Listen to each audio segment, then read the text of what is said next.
கேள்வி பார்வையாளர் வணக்கம். இந்த நேர்காணலில் நாம் சந்திக்க இருக்கும் சிறப்பு விருந்தினர் திராவிட இயக்க தமிழர் பேரவையின் துணை பொதுச் செயலாளர் வழக்கறிஞர் ராம வைரமுத்து அவர்கள். சார் வணக்கம். வணக்கம் சார், இன்றைய தினம் பார்த்தோம்னா பாஜகவினுடைய மாநில தலைவராக கூடிய நயினா நாகேந்திரன் அவங்க தலைமையில் தமிழகம் தலைநிமிர தமிழனின் பயணம் ஒரு பயணத்தை மதுரையிலேருந்து துவங்கியிருக்காரு.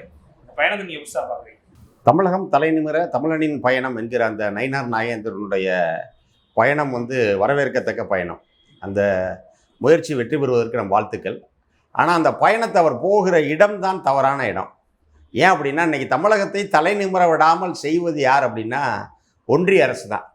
அப்போது இவர் இந்த பயணத்தை எங்கே பண்ணணும் அப்படின்னா, டெல்லியில் போய் இவர் இந்த பயணத்தை நடத்த வேண்டும். அங்கே அவர் சந்திக்க வேண்டிய அவருடைய கட்சியைச் சேர்ந்த தேசிய தலைவர்களையும் ஒன்றிய அமைச்சர்களையும் எவ்வளவு தூரம் அவர்கள் தமிழகத்தை தலைநிமிர விடாமல் வஞ்சிக்கிறார்கள் அப்படிங்கிறத எடுத்து கூறி தமிழகத்தை தலைநிமிர வைப்பதற்கு அவர் உறுதுணையாக இருக்க வேண்டும். அதை விடுத்துவிட்டு தமிழகம் தலைநிமிர தமிழனின் பயணம் என்று தமிழ்நாட்டு தெருக்களில் அவர் பயணம் போவது என்பது அப்படிங்கிறது இப்போ நீங்கள் ஒரு ரோட்டில் போயிட்டு இருக்கும்போது ஒருத்தர் ரோட்டில் பிக் பாக்கெட் அடிச்சுட்டு ஓடுவான். பிக் பாக்கெட் அடித்து ஓடுறவன் என்ன பண்ணுவான்னா, எல்லாரும் பார்க்குறவங்களாம் துரத்துவாங்க. அப்போ அவன் என்ன பண்ணுவான், அவனுமே திருடனே ஓடுவான். அப்போ என்ன பின்னாடி துரத்தி விடுறவங்க என்ன நினைப்பாங்கன்னா, இவன் நல்லவன் தான் போல, திருடை இன்னும் முன்னாடி ஓடிட்டு இருக்கான் போலன்னு சொல்லி நினைப்பாங்க. அதை போன்று ஒரு நாடகத்தை தான் நயினார் நாகேந்திரன் இன்றைக்கு தமிழ்நாட்டில் நடத்த துணிந்திருக்கிறார். அப்போ முன்னாடி போன திருடன்றது யாரை சொல்றீங்க சார்? அவங்க கட்சி ஆளுக தான். அவங்க கட்சி ஆளுகளை காட்டி கொடுக்காம இவர் என்ன பண்ணுறாருன்னா, நான் தமிழகம் தலைநிமிர தான் நானும் பயணம் போகிறேன்னு காட்டிக்கிட்டா தான் உண்மையிலேயே நயினார் நாகேந்திரனோ ஒரு கட்சியைச் சேர்ந்தவர்களும் தமிழகம் தலைநிமிருவதற்காக முயற்சிக்கிறார்கள், உழைக்கிறார்கள் என்று மக்கள் கருதுவார்கள் என்று நினைக்கிறார்கள். ஆனால் உண்மையிலேயே தமிழகத்தை தலைநிமிர விடாமல் செய்தது யார் அப்படின்னா நயினார் நாகேந்திரனும் அவர் கட்சியைச் சேர்ந்தவர்களும் தான். நீங்கள் ஒரு உதாரணத்துக்கு நம்ம பல்வேறு பிரச்சனைகளை எடுத்துக்க முடியும். இன்றைக்கு ஆண்டுதோறும் மின் கட்டணம் கூடுது அப்படின்னா அதற்கு காரணம் உதய் மின் திட்டம். அந்த உதய் மின் திட்டத்தை இந்த ஒன்றிய அரசு ஓபிஎஸ் முதல்வராக இருக்கும் பொழுது ஜெயலலிதாவின் மறைவுக்கு பிறகு அவசர அவசரமாக கையெழுத்து வாங்கி அமல்படுத்தினாங்க.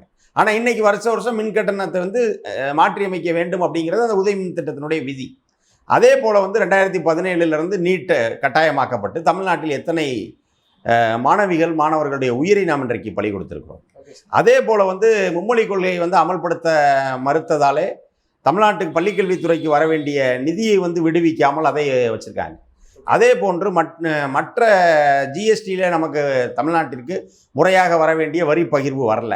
இப்படியெல்லாம் சிக்கல் இருக்கிற இந்த சூழலில் இது அத்தனை சிக்கலுக்கும் காரணமான இவர்களே தமிழகம் தலைநிமிர தமிழனின் பயணம் என்று சொல்லுவது என்பது மக்களை ஏமாற்றுவதற்காகத்தானே தவிர இது உண்மையிலேயே இந்த மக்களுக்கு ஒரு ஏற்றத்தை நல்ல மாற்றத்தை தர வேண்டும் என்கிற ஒரு சிந்தனை பாஜகவிடம் இல்லை.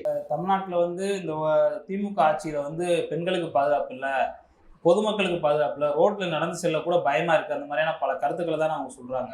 அதற்காக கூட இந்த மாதிரியான ஒரு பயணம் தமிழ்நாட்டை மீட்கணும் திமுக ஒரு கருத்தை வைக்கிறாங்க. அதாவது ஒன்றிய அரசு ஒரு புள்ளி விவரங்களை வெளியிட்டிருக்கிறது. என்ன அப்படின்னா, அதில் பெண்களுக்கு பாதுகாப்பான மாநிலமாக தமிழ்நாடு, பெண்களுக்கு பாதுகாப்பான நகரங்கள் பட்டியலில் சென்னை இருக்கிறது.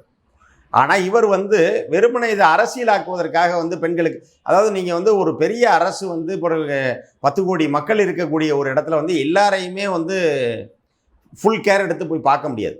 அங்கொன்றும் இங்கொன்றுமாக சில தவறுகள் நடக்கத்தான் செய்யும். ஆனால் அந்த தவறுக்கு எவ்வளவு தூரம் உடனடியாக நடவடிக்கை எடுக்கப்படுகிறது அப்படின்னு தான் பார்க்கணும். இப்போ உதாரணத்துக்கு நீங்கள் மீண்டும் என்ன சொல்லுவாங்கன்னா, அண்ணா பல்கலைக்கழகம் அந்த மாணவி பிரச்சனையை கிளப்புவாங்க. அந்த அண்ணா பல்கலைக்கழகம் மாணவி விவகாரத்தில் எவ்வளவு வேகமாக திமுக அரசு நடவடிக்கை எடுத்தது. நீங்கள் அதே போல் ஒரு சிக்கல் பொள்ளாச்சி பாலியல் விவகாரம். ஆனால் அதில் கடைசி வரைக்கும் அந்த குற்றவாளிகளை காப்பாற்றுவதற்கான முயற்சியைத்தான் அதிமுக அரசு இருந்தவரை செய்தது. ஆனால் திமுக அரசு வந்த உடனே அதை ஃபாஸ்ட் ட்ராக் கோர்ட்டில் போட்டு விரைவு நீதிமன்றத்தின் மூலமாக அவர்களுக்கு உடனடியாக இன்றைக்கி தண்டனை பெற்று தந்திருக்கிறார். ஆக ஒரு சிக்கல் வரும்னா அந்த சிக்கலை நாம் எப்படி எதிர்கொள்ளணும், அந்த சிக்கலை எப்படி நாம் தீர்த்து வைக்கிறோம் என்பது தான். இதை தவிர வெறுமனை அரசியலாக்குவதற்கு பெண்களுக்கு பாதுகாப்பு இல்லை அப்படின்னு சொல்லுவதற்கான தகுதி முதல்ல பாஜகவுக்கு கிடையாது. ஏன்னா பாஜக நிர்வாகிகள் பலர் மேல்மட்ட தலைவர்களிலிருந்து பலர் பாலியல் புகார்களை சிக்கி இருக்கிறார்கள். பெண்கள் விஷயத்தில் இப்போ நீங்கள் இன்னும் போய் தேடி பார்க்கலாம். தூத்துக்குடி முன்னாள் நாடாளுமன்ற உறுப்பினர் சசிகலா புஷ்பா ஒரு பாஜக நிகழ்ச்சியில் எவ்வளவு தூரம் ஆமா. இது பண்ண அவமதிக்கப்பட்டார். அதாவது தவறாக அவரிடம் நடந்து கொண்டது இருக்குது. அதே போல் பாஜகவினுடைய விழுப்புரம் மாவட்டத்தினுடைய தலைவராக இருந்த கலிவரதன் என்கிற ஒரு முன்னாள் சட்டமன்ற உறுப்பினர், அவர் மீது அவர் கட்சியைச் சேர்ந்த மகளிர் அணியைச் சேர்ந்தவர்களே புகார் கொடுத்திருக்கிறார்கள். இதே போல தான் வேறு மாநிலங்களிலும் பாஜகவினருடைய நிலைமை இதுதான். சம்பவம் கூட தமிழ்நாடு முழுவதும் பேசப்பட்டது. அதான் அந்த மாதிரி இவர்கள் தான், அதாவது எல்லா வேலையும் இவங்க பார்த்துட்டு இவங்க உத்தமர் மாதிரி வெளியே பேசுவது அப்படிங்கிறத இவங்க வேலையாக வைத்துக் கொண்டிருக்கிறார். இல்லை, இந்த பேரணி அப்போ நயினா நாயந்தன் தற்போது ஏன் துவங்கிருக்காரு? தேர்தலுக்கு இன்னும் 10 நாட்கள் இருக்கும்போது இப்போதே முன்னோட்டமாக செயல்படுறது நம்ம எப்படி பார்க்கலாம்? அதாவது இன்னைக்கு எல்லா கட்சியினரும் பார்த்தீங்கன்னா தாங்களுடைய இருப்பை காட்ட வேண்டிய ஒரு நிலையில் இருக்கிறார். இப்போ திராவிட முன்னேற்ற கழகம் இன்னைக்கு அசைக்க முடியாத ஒரு அரசியல் சக்தியாக இன்றைக்கு தமிழ்நாட்டில் திமுக திகழ்கிறது. திமுக எடுத்த ஓரணியில் தமிழ்நாடுங்கிற ஒரு முன்னெடுப்பின் மூலமாக ஒட்டுமொத்த வாக்காளர் பட்டியலில் ஏறத்தாழ ஒரு 3 பங்கிலிருந்து 50%, அதாவது 2 1 பங்கு அளவிற்கான உறுப்பினர்களை அங்கே திமுக உறுப்பினர்களாகவே சேர்க்கணும் என்ற ஒரு திட்டத்தை தொடங்கி வெற்றிகரமாக அவர்கள் திமுக மக்களை நேரடியாக சந்தித்து வீடு வீடாக சென்று அவர்களை உறுப்பினராக திமுகவில் இணைத்தார்கள். இந்த ஆட்சியினுடைய சாதனையை மக்களுக்கு எடுத்துரைத்திருக்கிறார். அப்போ அதே போல் அதை பார்த்து அச்சமுற்ற இவர்கள் தாங்களும் இருக்கிறோம் என்று இன்றைக்கு மக்களுக்கு காட்ட வேண்டிய கட்டாயத்தில் தான் எடப்பாடி ஒரு பக்கம் பிரச்சாரம் போனார், விஜய் ஒரு பக்கம் பிரச்சாரம் போனார். இப்போ அதே வழியில் இன்றைக்கு நயினார் நாகேந்திரன் ஆரம்பிச்சு அந்த 3 பேரும் கூட்டாத இந்த வேலையெல்லாம் பண்ணுறாங்களா? கண்டிப்பாக. அதாவது தாங்களும் இருக்கிறோம், இன்றைக்கு அரசியலில் தாங்களும் இருக்கோன்ற ஒரு காட்ட வேண்டிய ஒரு இடத்துல தான் இவங்க இருக்காங்களே தவிர இவர்களுடைய பயணம் எவ்வளவு தூரம் மக்களிடம் எதிரொலிக்கிறது அப்படின்னு பார்க்கணும். நீங்கள் இப்போ எடப்பாடி இன்னைக்கு கிட்டத்தட்ட ஒரு பாதி மாவட்டத்துக்கு மேலே போயிட்டார் தமிழ்நாட்டில். ஆனால் அதனுடைய விளைவு என்ன? எந்த இடத்துலையாவது எடப்பாடியினுடைய பேச்சு மக்களிடம் ஈடுபட்டு இருக்கிறதா, இல்லை எடப்பாடியினுடைய பயணத்தை பற்றி மக்கள் பேசியிருக்கிறார்களா? எதுவுமே இல்லை. இப்போ விஜயோட பயணத்தை பற்றி மக்கள் பேசியிருக்கிறார்கள். ஆனால் பேசியிருக்கிறார்கள்னா அது முற்றிலும் எதிர்மறையான பேச்சு. அவர் நடந்து கொண்ட விதத்தின் காரணமாக அதிருப்தியுற்று தான் இங்கே மக்கள் பேசியிருக்கிறார். இப்போ நயினார் நாகேந்திரன் இன்னைக்கு ஏதோ ஒரு தமிழ்நாட்டில் ஒரு பெரிய எழுச்சியை உண்டாக்கிடுவோன்னு புதுசாக அவர் கிளம்பலை. இல்லைப்பா, எதிர்கட்சிகளுக்கெல்லாம் அரசியல் பண்ண தெரியலன்னு சொல்றீங்களா? இப்போ 2021 தேர்தலுக்கு முன்பாக பார்த்தோம்னா இன்றைய முதலமைச்சர் கிராம சபை கூட்டம்லாம் போட்டாங்க.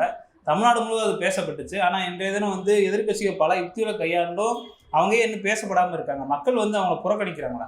கண்டிப்பாக மக்கள் மத்தியில் அவர்களுடைய கருத்து எடுபடவில்லை. இல்லை, மக்கள் இன்றைக்கு இந்த ஆட்சியின் மீது அதிருப்தியே இல்லை. இப்போ நீங்கள் ஆட்சியின் மீது அதிருப்தி இருந்தால் தான் அந்த அதிருப்தியை தங்கள் பக்கம் திருப்புவதற்காக ஒவ்வொரு தலைவர்களும் அவங்கள இது பண்ணுவாங்க. இப்போ நீங்கள் 2016க்கு முன்பு பார்த்தீங்க அப்படின்னா நம்முடைய இப்போதைய முதல்வரும் அன்றைய எதிர்க்கட்சி தலைவராக கூட அப்போது இல்லை மு.க. ஸ்டாலின் அவர்கள் நமக்கு நாமேன்னு ஒரு பயணம் போனார். அந்த பயணம் தமிழ்நாடு முழுவதும் எதிரொலித்தது. அந்த பயணத்தின் விளைவு தான் இன்றைக்கி இந்தியா முழுக்க பல்வேறு மாநிலங்களில் தலைவர்கள் போவதற்கெல்லாம் முன்னோடி என்னென்னா அந்த நமக்கு நாமே பயணம் தான்.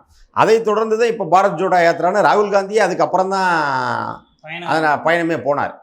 அது மாதிரி எல்லோருக்கும் என்றைக்குமே திராவிட முன்னேற்ற கழகம் என்பது அரசியலில் ட்ரெண்ட் செட்டர் அப்படின்னு சொல்கிறோம்ல, ஒரு ட்ரெண்டை இன்னைக்கு செட் பண்ணணும்னா அது திராவிட முன்னேற்ற கழகம் மட்டும்தான் இந்திய அரசியல் களத்தில் செய்ய முடியும். அப்போ அதை பார்த்து புலியை பார்த்து பூனை சூடு போட்ட கதையா நாங்களும் இதை மாதிரி பண்ணுறோன்னு இவங்க கிளம்பினாலும் மக்கள் மத்தியில் அவர்களுடைய ஆதரவு இல்லை. மக்கள் மத்தியில் ஒட்டுமொத்தமாக இந்த இப்போது இருக்கக்கூடிய எதிர்க்கட்சி தலைவர்கள் நயினார் நாகேந்திரனாக இருக்கட்டும், எடப்பாடி பழனிசாமியாக இருக்கட்டும், புதிதாக நான் மாற்றத்தை கொண்டு வருவேன்னு வருகிற விஜயா இருக்கட்டும், அத்தனை பேரும் மக்கள் நம்பிக்கை இழந்து விட்டவர்கள். அதன் காரணமாகத்தான் அவர்களுடைய பயணம் என்பது மக்கள் மத்தியில் பெருசாக பேசப்படலை. இப்போ இன்றைக்கி நயினார் போகிற இதே பயணத்தை முன்பு என் மண் என் மக்கள்னு சொல்லி நாடாளுமன்ற தேர்தலுக்கு முன்பாக அண்ணாமலை போனார். ராமேஸ்வரத்தில் தொடங்கினார் அந்த பயணத்தை. நேற்று இவர் இன்றைக்கி நான் மதுரையில் தொடங்குவதாக சொல்லப்பட்டாலும் கூட நான் தமிழ்நாட்டினுடைய அரசு சின்னத்தில் இருக்கக்கூடிய ஸ்ரீவில்லிபுத்தூர் கோபுரமான ஸ்ரீவில்லிபுத்தூர் ஆண்டாள் கோவிலிருந்து தான் நான் உள்ளபடியே தொடங்குறேன் அப்படின்னு நேற்று ஸ்ரீவில்லிபுத்தூர் ஆண்டாள் கோவிலுக்கு சென்று விட்டு நயினார் நாகேந்திரன் சொல்லியிருக்கிறார். நாங்கள் அதனால் இன்றைக்கி அந்த கோபுர சின்னத்தை அங்கேருந்து தொடங்குகிறோம், ஆட்சியே நாங்கள் பிடிப்போம் என்றெல்லாம் சொல்லுகிறார். 7 மாதம் தான் திமுக கேடு, அடுத்த அவ்வளோதான் வீட்டுக்கு அனுப்பணும்னு சொல்கிறாங்க. யாரை வீட்டுக்கு அனுப்ப போகிறார்கள் என்பது மக்கள் எடுக்கக்கூடிய முடிவு. அப்போ மக்கள் பார்த்தீங்க எந்த முடிவில் இருக்காங்க அப்படின்னா யார் வேணாலும் என்ன வேணாலும் பேசலாம். 2024 என்ன நடந்துச்சு அதை தான் நான் சொல்ல வந்தேன். இப்போ என் மண் என் மக்கள்னு அண்ணாமலை அப்படி தான் பேசினார் பயங்கரமாக.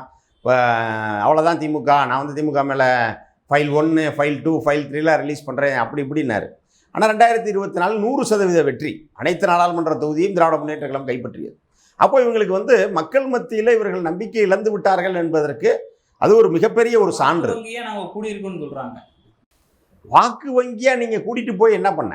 அதாவது நீங்க இப்போ வாக்கு வங்கி கூடிருச்சுன்னு சொல்லலாம். அந்த வாக்கு வங்கி அடுத்த தேர்தலில் எப்படி வேணாலும் திசை மாறும். இன்னைக்கு நாங்கள் தான் மாற்று, நான் 8% வாங்கிட்டேன், எத்தனை சதவீதம் வாங்கிட்டேன்னு சீமான் சொன்னார். இப்போ இன்னைக்கு சீமானுடைய வாக்கு இந்த சட்டமன்ற தேர்தலில் என்ன வரப்போகுதுன்றது தெரியும். ஏன்னா விஜய் வந்த பிறகு அவருடைய பதற்றம் வந்து அதிகமாக இருக்கிறது. ஆக இதை மாதிரி தான், அதாவது நீங்கள் ஒரு திமுக அதிமுகன்னு ஒரு 2 பெரிய கட்சிகள் தான் தமிழ்நாட்டில். அப்போ இந்த 2 கட்சிகளை விரும்பாத ஒரு மக்கள் வந்து அந்த இடத்துக்கு யார் வந்தாலும் ஓட்டு போடுவாங்க. அப்போ உடனே அது வந்து நீங்கள் அட்வான்டேஜாக எடுத்துக்க முடியாது. இப்போ இது வந்து நமக்கு தான் இந்த ஓட்டு அப்படிங்கிறதுலாம் இல்லை. ஸோ அப்படி கூட வந்து சில நேரங்களில் வாக்குகள் வரும். அதன் காரணமாக வந்து வாக்கு சதவீதம் கூடும், அதை வச்சு நாங்கள் வளர்ந்துட்டோம் அப்படின்னு சொல்லலாம். ஆனால் தேர்தல் வெற்றி என்பது என்ன? குறைந்தபட்சம் வந்து நீங்கள் ஒரு தலைவனாக இருந்து நீங்கள் போட்டியிட்ட தொகுதியில் கூட உங்களால் வெற்றி பெற முடியலைன்னா அப்போது அவர் அப்படி ஒரு பயணத்தை நடத்தி என்ன ஆக போகுது? இதே நயினார் நாகேந்திரன் நாடாளுமன்ற தேர்தலை சந்தித்தார். அவருடைய சொந்த தொகுதியில் திருநெல்வேலியில் அவரால் வெற்றி பெற முடியவில்லை. அப்போ திருநெல்வேலியில் தன் சொந்த தொகுதியில் வெற்றி பெறுவதற்கு முடியாத நயினார் நாகேந்திரன் தமிழ்நாடு முழுக்க பிரச்சாரம் செய்து அக்கட்சியை வெற்றி பெற வைத்து விட போகிறாரா? இந்த பிரச்சாரத்தை வந்து எடப்பாடி பழனிசாமி ஒன்றிய நிதியமைச்சராக கூட நிர்மலா சீதாராமன் அவங்க கூட துவங்கி வைக்க இருக்கிறாங்க. அப்போ ஏதோ ஒரு அரசியல் கணக்கு போட்டு தான் அந்த வேலை திட்டம் வந்து நடக்குதா? இல்லை, இவங்க என்ன கூட்டணி கட்சி தலைவர்கள் தானே. இவங்க கூட்டணி கட்சின்ற அடிப்படையில் இவருடைய பயணத்துக்கு அவங்க வந்திருக்காங்க, அவ்வளவுதான். அதே மாதிரி வந்து இன்னும் சொல்ல போனால் நிர்மலா சீதாராமன் வருவதற்கு முன்பாக கட்சியினுடைய தேசிய தலைவர் ஜேபி நட்டா வருவதாக தான் சொன்னாங்க. ஆனால் கடைசியில் வந்து அந்தளவுக்கு வந்து இங்கே கூட்டம் கூடாது, ஒரு தேசிய தலைவர் வந்தால் அன்னைக்கு நேஷனல் மீடியா எல்லாமே திரும்பி அந்த நிகழ்வை பார்ப்பாங்க. அப்போ அப்படி ஒரு பெரிய லெவலில் வந்து கூட்டம் இருக்க முடியாதுங்கிறத தெரிஞ்சுக்கிட்டு தான் தேசிய தலைவர் நட்டாவையுடைய பயணம் ரத்து செய்யப்பட்டு இது வந்து தமிழ்நாட்டுக்குன்னு நேர்ந்து விட்ருக்காங்க நிர்மலா சீதாராமன். ஏன்னா எதையாவது பண்ணி தமிழ்நாட்டில் எப்படியாவது நுழைஞ்சிட முடியாதா அப்படின்னு. அப்போ அதனால் வந்து ஜேபி நட்டாக்கு பதிலாக நிர்மலா சீதாராமனை அனுப்பியிருக்கிறார்கள். இன்னும் சொல்ல போனால் நிர்மலா சீதாராமன் வந்தாலே போதும் தமிழ்நாட்டு மக்கள் வந்து ஆட்டோமேட்டிக்காகவே அவங்க மேலே வெறுப்படைஞ்சிடுவாங்க. நிர்மலா சீதாராமன் மீது அவ்வளவு தூரம் மக்கள் வந்து ஒரு கடும் அதிருப்தியில் இருக்கிறார். அப்போ நிர்மலா சீதாராமன் வருகையே இந்த பயணத்தை மிகப்பெரிய தோல்வியாகும். இப்போ இந்த மாதிரியான பல சம்பவங்கள் நடந்தால் 2026 இந்த மாதிரியான பேரணிகள் அந்த விஜய், எடப்பாடி பழனிசாமி, நயினார் நாகேந்திரனுடைய பேரணி வந்து எதிரொலிக்குமாங்க சார்? அதாவது நீங்கள் மீண்டும் மீண்டும் வந்து இவர்களெல்லாம் தனித்தனியாக வந்தாலும் சரி, அத்தனை பேரும் ஒரே கூட்டணியாக வந்தாலும் சரி, தமிழ்நாட்டில் வர இருக்கிற சட்டமன்ற தேர்தலில் திராவிட முன்னேற்ற கழகம் தான் வெற்றி பெறப் போகிறது என்பதில் எல்லளவு மாற்று கருத்து யாருக்குமே இருக்க முடியாது. அந்த கட்சி தலைவர்களுக்கே இருக்க முடியாது. அதன் காரணமாகத்தான் இன்றைக்கி வாண்டடாக வந்து போய் ஒருத்தரை கூட்டணியில் சேர்த்துட்டு இருக்காங்க. இப்போது எடப்பாடியினுடைய நிலைமை எவ்வளவு பரிதாபத்துக்குரியதாக இருக்கிறது அப்படின்னா, நீங்கள் வந்து இன்றைக்கி கடந்த 50 ஆண்டுகளில் அதிகமான ஆண்டுகள் ஆட்சியில் இருந்த ஒரு கட்சியினுடைய தலைவராக இன்றைக்கு இருக்கிறார் எடப்பாடி. எம்ஜிஆர், ஜெயலலிதா என்ற ஒரு பெரிய தலைவர்கள் இருந்த கட்சிக்கு இன்றைக்கி தலைமை பொறுப்பேற்றிருக்கிறார். ஆனால் ஒரு விஜய்கிட்ட போய் கெஞ்சுறார், அவர் வந்துருங்க, கூட்டணிக்கு வந்துருங்க அப்படின்றார். கரூர் நிகழ்வு வந்து எல்லோருக்கும் தெரியும் விஜய் மீது அவ்வளவு தவறு இருக்கிறது. ஆனால் அவருக்கு நான் தொலைபேசி பேசினேன்னு பொதுவெளியில் சொல்கிறார். அவருக்கு ஃபோன் பண்ணி நான் ஆறுதல் சொன்னேன் அப்படிங்கிறார். இந்த மிகப்பெரும் கொடுமை என்ன அப்படின்னா, அவர் ஒரு தன்னெழுச்சியாக அந்த கூட்டணி உண்டாகி விட்டதுன்னு வெளியே பேசுகிறார்.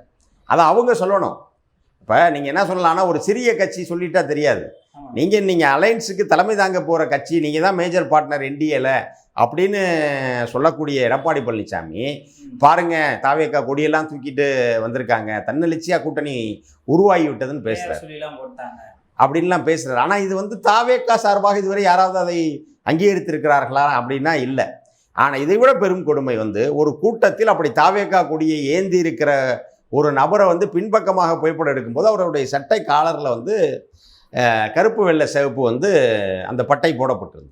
அப்போ இதிலிருந்து என்ன தெரியுது அப்படின்னா, இவங்க கட்சியை சேர்ந்த ஆட்கள்கிட்ட இவங்களாவே தாவேக்கா கொடியை கொடுத்து ஒரு செயற்கையான ஒரு கூட்டணியை உண்டாக்க நினைக்கிறார். இப்போ உள்ளபடியே 6 மாதத்தில் 7 மாதத்தில் ஆட்சி மாறப்போகுதுன்னா ஏன் நீங்கள் வரிசையாக ஒவ்வொருத்தனையாக நீங்கள் போய் வாண்டடாக கூப்பிட்றீங்க? நீங்கள் இப்போ இருக்க இதே கூட்டணியை வைத்தே என்னால் வெற்றி பெற முடியும் அப்படின்னு சொல்லக்கூடிய தைரியம் வந்து எடப்பாடிகிட்ட இல்லை. அப்போ ஏன் போய் அவர் விஜயை கூப்பிட்றாரு? இப்போ இன்னும் ஊடகங்கள், இப்போ திமுக மீது அது அதிருப்தியில் இருக்கக்கூடிய ஊடகங்கள் என்ன பண்ணுறாங்க அப்படின்னா, அவங்க எப்படியாவது இந்த கூட்டணி உருவாகிவிட வேண்டும், அதை விஜய் எல்லாரையும் ஒரே அணியில் சேர்த்துட்டா திமுகவை வென்று விடலாம் என்று நினைக்கிறார்கள். அத்தனை பேரும் சேர்ந்து வந்தாலும் திராவிட முன்னேற்ற கழகத்தை வெல்ல முடியாது அப்படிங்கிறதான் யதார்த்தம். ஓகே சார், நன்றி. வாய்ப்புக்கு நன்றி, வணக்கம்.